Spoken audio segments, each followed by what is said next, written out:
Vous n'avez qu'un seul Père, celui qui est aux cieux.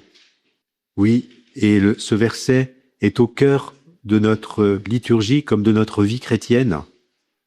À la fin de la messe, nous disons ce Notre Père, car nous sommes tous frères et sœurs dans le Christ, et c'est le Christ qui nous a enseigné le Père, qui nous a fait connaître le Père.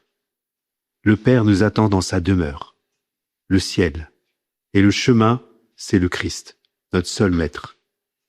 On pourrait ajouter, tout le reste vient du malin, car c'est bien lui qui a voulu détourner l'homme et la femme de Dieu, de cette dépendance filiale, cette dépendance d'amour. Un seul nous révèle notre identité, Dieu. Dieu est notre Père, lui qui a présidé à l'origine de la création avec son Verbe, le Fils et l'Esprit Saint. Et c'est lui qui nous donne à tout instant le mouvement, l'être et la vie. Mais bien plus encore, il nous attire par des liens d'amour, nous a recréés après la chute originelle, nous a recréés, et c'est ce mouvement que nous faisons, cette préparation de notre cœur à la communion avec Dieu, dans une communion plus forte, parce que le Christ est là, et il nous entraîne toujours au-delà de ce que nous pouvons faire. Donc, pas d'orgueil, mais l'humilité. Je pense que c'est ce qui a traduit le commencement de notre fondation dans l'humilité. Au début, il y avait que le frère Clément Mionnet. Tous les frères qui avaient été pressentis et s'étaient tous retirés les uns après les autres.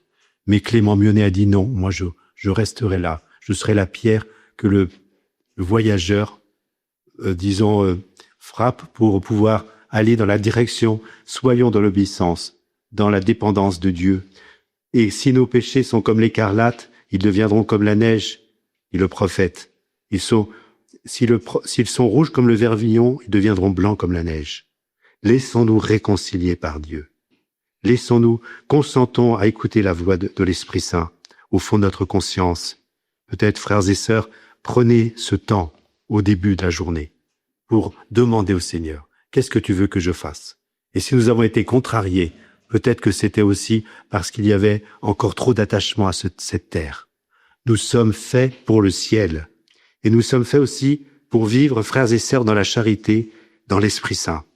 Alors, nous savons tous les événements qui se passent en France, mais aussi dans le monde, en Iran, tous ces personnes qui sont bloquées. Bien, prie pour la paix et pour rendre grâce à Dieu quand même, à travers tout le bien que nous pouvons faire petitement, par des petites œuvres.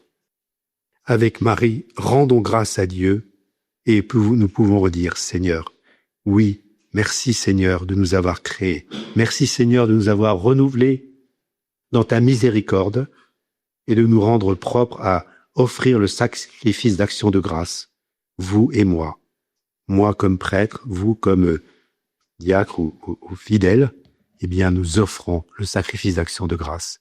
Et chaque jour, nous venons à la source nous ressourcer parce que le Seigneur est là, présent, et qu'il nous fait vivre de sa propre vie. Merci Seigneur.